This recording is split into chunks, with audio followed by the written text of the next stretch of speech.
За манай тээврийн прокурорын газар байгуулагдсанаас хойш үндсэндээ 61 дэх жилдээ одоо үйл ажиллагаа явуулж байна.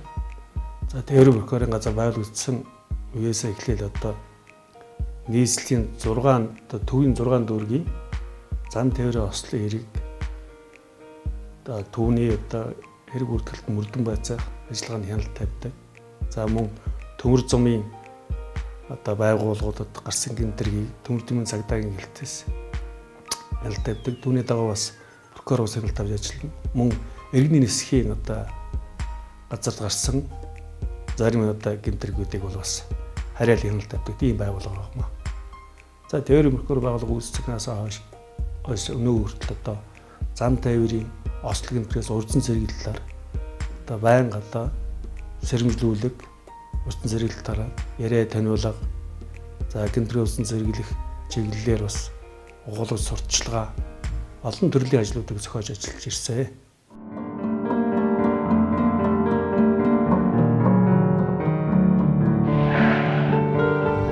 Зогс үзэгдэх орчин хязгаарлагдмал хэсгээр болгоомжтой гарна уу? Явган зорчигч та өөрийн буруу үйлдэлдээ хуулийн өмнө хариуцлах хүлээн. Тээврийн прокурорын газар. За өнөөдрийн байдлаар зам тээврийн ослын хэрэг бол их нэмэгдэж байгаа. За энэ бол улс орны одоо хөгжилд энэ байгаагүйгээр одоо олон тээврийн хэрэгсэл одоо бий болсонтой холбоотой. Сүүлийн жилүүд одоо хүний өөрийн хэрэглээ нэмэгдэлтэй холбогдуулаад за тэгээд машин техник хэрэглэх нь ердийн хэрэглээ болсон. Тэгээд үүнийг дагаад бол замын ачаал их нэмэгдэж байгаа. Тэгээд замын ачаал нэмэгдсэнтэй холбогдуулаад энэ зам дээр олон бэрхшээлтэй асуудлууд үүсч болж байгаа. За түүний нэг нь бол зам дээр ослын хэрэг их гарч байгаа. За зам дээр ослол гарч байгаатай холбогдуулаад сүүлийн их хурлаас бол сүүлийн жилүүд л бас хууль тогтоомжийг боловсронгуулах талаар бас шинжилсэн найруулсан хуулиудыг гаргасан байна. За түүний нэг нь замын хөдөлгөөний аюулгүй тухай хууль тогтоомж одоо өөрчилсөн. За 2015 оны 7 сарын 8 өдөр улсын хурлын хурлаас бол зам дээр аюулгүй хөдөлгөөний тухай хуулийг баталсан. За тэгээд 2015 оны 9 сарын 1-ээс дагаж мөрдөж байгаа.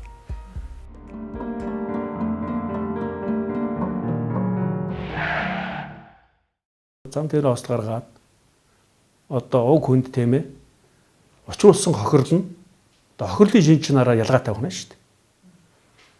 Жишээлбэл хүний амнаас хохироосон хүний үед одоо хүн төцрэг ингэж очруулсан бол эрүүг хариуцлага үлээх.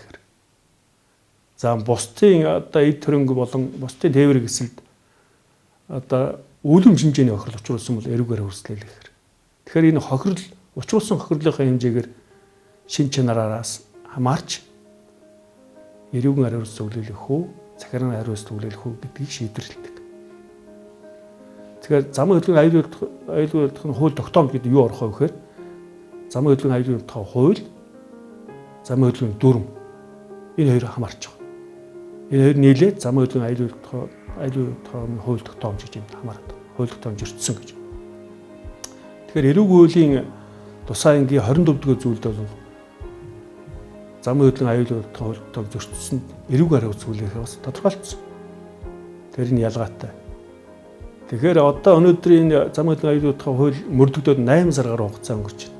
Өөрөөр хэлбэл өнгөрсөн оны 9 сарын 1-ээс мөрдөгцөөс одоо хүчин төгөлдөр явсаар 8 сар болж байна. За 8 сарын хугацаанд захиргааны хариуцлагын тухай хуулиар хариуцлага хүлээлгэж байсан шийдвэрлүүдийг одоо замын хөдөлгөөний аюулгүй хөдөлгөөний хуулиар л эрүүг захиргааны хариуцлага хүлээлгэж байгаа. За эрүүгийн хариуцлага хүлээлгэх нь бол эрүүгийн хууль одоо хүчин төлөвлөмж болж байгаа эрүүгийн хуулиар хүлээлгэж байгаа. Тэгээ эрүүгийн хариуцлага хүлээлгэх хэмжээнд хүрнэ гэдэг нь бол өөрөөр хэлбэл зам дээр ослоор гарснаас учрах хор хохирол нь одоо их хэмжээтэй байна л гэж иргэн хүмүүс ойлгох хэрэгтэй. Эрээ хүнд төсрийн гэмтэл очруулсан байх юм бол эрүүгийн хуулийн тусгай ангийн 211 дэх цааснаар өөрөөр хөнгөн гэмтэл гэж үзэж байгаа. Тэгэхээр эрүүгийн хуулинд бол одоо учирж байгаа хор хохирол бас хэмжээгээс нь хамаарат хөнгөн хүнд төрлийн гэмтргүүдэд одоо хариалуулж яаж итгэлбэлд болдог байхгүй. За тэгээд захиргааны хариуцлага одоо хүлээлгэж байгаа юм бол эрүүгийн хариуцлага хүлээлгэх хэмжээнд хүрээгүй захиргааны хариуцлага хүлээлгэх заавал хүлээлгэх ёстой. Тэгээд тэнд чинь одоо эргэн хүн явган зочигч ялгаа авахгүй хариуцлага хүлээлгэнэ. Тэгэхээр одоо энэ хууль хэрэгцэнтэй холбогдоод ганцхан манай байгууллагаас тавьж байгаа нэг үндсэн зорилт бол явган зочигч ялгаа авахгүй захиргааны шийтгэлээ хүлээлгэе. Жолооч ялгаа авахгүй захиргааны шийтгэлээ хүлээлгэе. Мөн хуулийн этгээд ялгаа авахгүй хариуцлага хүлээлгэе. Хуулийн этгээд гээд ямар одоо хариуцлага хүлээлгэх ёстой гэвэл хуулийн этгээд одоо хуулиар хүлээсэн үүргээ биелүүлээгүйгээс бол зам дээр ослох юм бол ялгаа авахгүй хариуцлага хүлээхээр байна. Зогс гарцаар зөв гарна уу?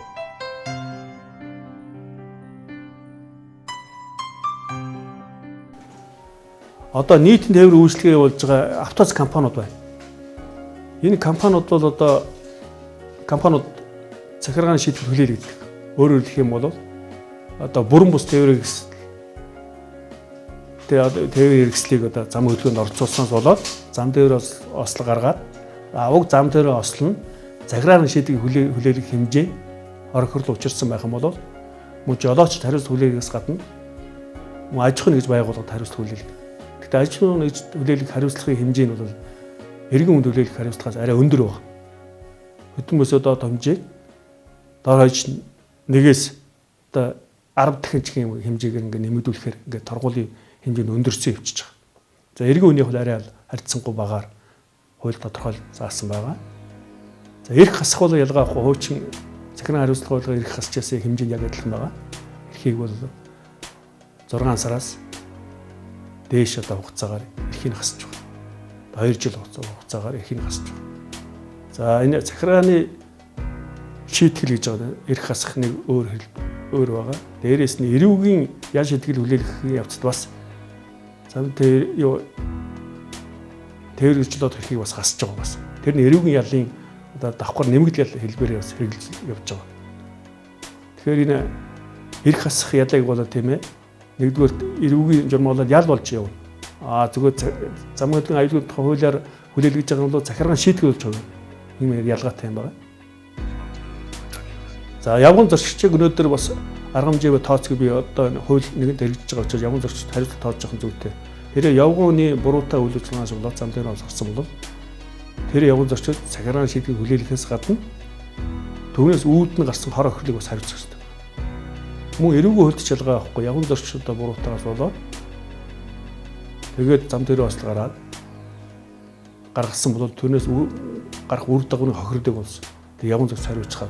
Өнөөдөр бол хууль хэрэгжснээс хойш бол яг одоо явган зорчигчийг хариуцлага хүлээлгээд үүссэн үр дагаврын хохирлыг үүрүүлээд явж байгаа юм бол цөөхөн баг. Энийг бол нэмэгдүүлэх төлөө бид нар бол ажилланаа. Яагаад гэвэл адилхан замын хөдөлгөөний аюулгүй хууль тогтоомж замын хөдөлгөөний дүрмийг баримталж ажиллах ёстой. Учираас аль аль нь одоо буруутай бол аль аль нь хариуцлага тооцож явахаар ингээ хууль тодорхойлсон учраас хуулийг хэрэгжүүлж ажиллахын төлөө прокурорын байгууллага бол хяналттай одоо байнгын тасалтгүй тавьж ажиллаж байгаа.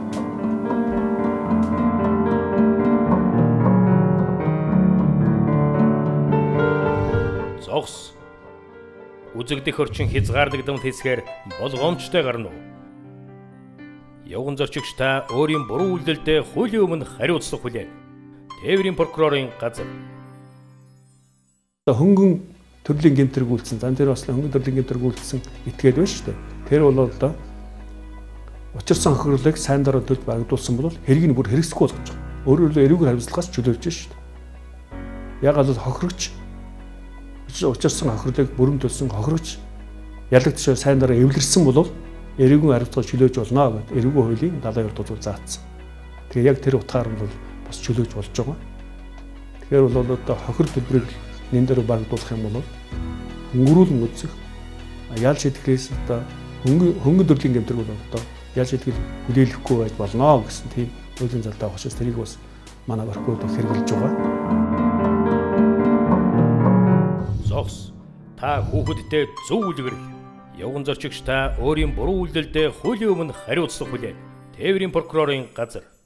Тэгээ зам тээврийн ослон улмаас учирсан одоо бусдын амнаас эрүүл мэндийг учирсан хохирлын хор уршиг бас жаахан одоо нэлээд төвөгтэй. одоо иргэнд учирсан хорог хөрлөхөр ч нэлээд хожуу одоо иргэдэд бас нөгөөх нь илэрдэг. Янз бүрийн одоо сүүлийн одоо эрүүл мэндийн одоо шинэ аппарат янз бүрийн маань үзэх юм бол бас нэлээд үлдэцтэй тийм хорог хөл учирсан байдаг. Тэгээ тэрнийг эмчлэхэд бас нэлээд дүү бас хөрөнгө мөнгө шаарддаг. Тэгээ энийг бол бас бүрэн бас багтуулсан байхыг л бас бид нар бол шаарддаг.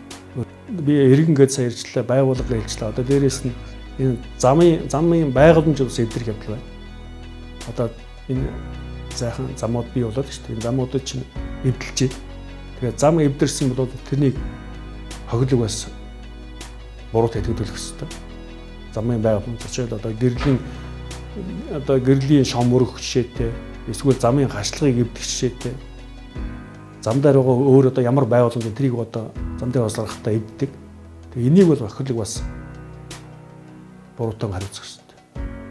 За ингээд нийт ард иргэд бол одоо замын хөдөлгөөнд оролцохдоо тийм үү?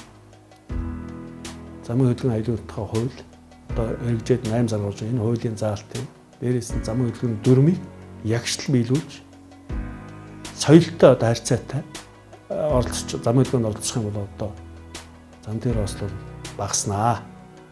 Энэ бол одоо хамгийн найдвартай хэлэх юм энэ.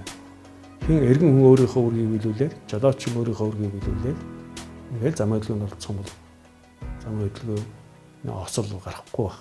Бүрэн боломжтой.